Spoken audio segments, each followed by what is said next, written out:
जो लीगल मामलों को देखते हैं। मेरे साथ मेरे सहयोगी जुड़े हुए हैं। लेकिन प्रभाकर, दोनों बातें यहाँ पर धर्मेंद्र प्रधान कर रहे हैं। एक तरफ वो ये कह रहे हैं कि ग्रेस मार्क्स, वो जो कुछ अव्यवस्था थी उसको हमने देखा है, अब तो कोर्ट का उस पर निर्णय भी सामने आ गया। दूसरा ये कह रहे हैं 2 ही जगह धांधली हुई है। आशा, ये देखना होगा कि सरकार ने, एनटीए ने इस बात को कब माना कि ग्रेस मार्क्स में गड़बड़ी हुई। एनटीए शुरू से नहीं मान रहा था कि ग्रेस मार्क्स में कोई गड़बड़ी हुई। एनटीए की तरफ से कहा गया कि ग्रेस मार्क्स जो दिया गया है वो व्यवस्था बहुत ही वैज्ञानिक है। ये ग्रेस मार्क्स में गड़बड़ी हुई ये तब माना गया जब मामला सुप्रीम कोर्ट गया। पहले दिन दोबारा जब चार्ज लिए शिक्षा मंत्री तो उन्होंने कहा कि कोई गड़बड़ी नहीं हुई है। अब वो कह रहे हैं कि गड़बड़ी हुई है। अब वो एक बात वो कह रहे हैं, उसको पढ़ने की जरूरत है। वो ये कह रहे हैं कि 2 जगह पर गड़बड़ी हुई है, मतलब कि सरकार भी ये मान रही है कि 2 जगहों पर 2 सेंटर्स पर गड़बड़ी हुई है। और जब ऑल इंडिया रैंकिंग होगी या हुई है और वहां पर ये मान रही है सरकार कि 2 जगह गड़बड़ी हुई है, इसका मतलब कि उस 2 जगह की गड़बड़ी ने पूरे ऑल इंडिया रैंकिंग जो नीट का जो के नतीजे आए, जो रिजल्ट आए, उसको कितना प्रभावित किए होंगे, इसे समझने की जरूरत है। ये हमारे जो 2 डॉक्टर्स कह रहे थे, डॉक्टर रितु और डॉक्टर गर्ग, उनके जो सवाल हैं वो सवाल ऐसे सवाल हैं जो प्रत्येक बच्चे, प्रत्येक अभिभावक, प्रत्येक देशवासियों के मन में है। और ये सवाल इसलिए भी अहम हो जाते हैं कि जब 5 तारीख को एग्जाम हुआ और 5 तारीख को ये बात आ गई कि पेपर लीक हुआ है, उस दिन एफआईआर दर्ज हुआ, उस दिन गिरफ्तारी हुई और उसके बाद से लगातार घटनाएं अनफोल्ड होती रहीं, अलग अलग जगहों से शिकायतें आती रहीं। गुजरात से शिकायत आई कि गुजरात के गोधरा में एक स्कूल में सेंटर पाने के लिए बच्चों से, देश भर के बच्चों से 10-10 लाख रुपए लिए गए। इस मामले में भी गिरफ्तारी हुई, इस मामले में भी जांच हुई।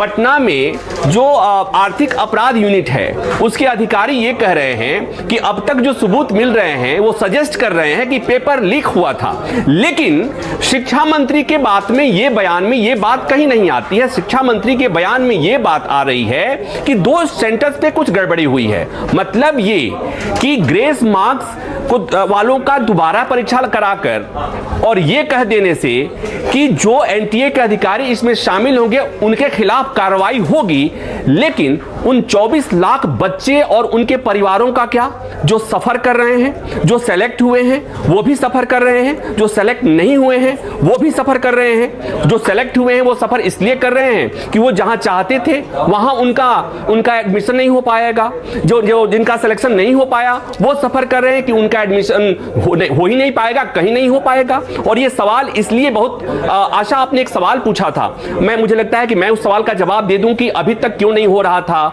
या तो अभी तक इसलिए नहीं हो रहा था कि देखिए दुनिया उतनी, रोज हम जागरूक हो रहे हैं, रोज ट्रांसपेरेंसी बढ़ती जा रही है। सवाल इसलिए भी उठा, पहली बात जो डॉक्टर साहब ने कहा कि 718 और 719 मार्क्स आ ही नहीं सकते थे। पहली बार देश के इतिहास में पहली बार हुआ जब 67 बच्चे टॉप कर गए। पहली बार हुआ जब एक ही सेंटर के 6 बच्चों को पूर्णांक आए। ये सवाल ऐसे हैं। ये ग्रेस मार्क्स, इतने भारी तादाद में ग्रेस मार्क्स देने से इतने बच्चे टॉप कर गए, ये अपने आप में अनूठा मामला है। मैं एक और सवाल संजय जी आपसे, जरा इस पर जल्दी से प्रकाश डालिए, उसके बाद मुझे मेरे एक और सहयोगी का रुख करना है।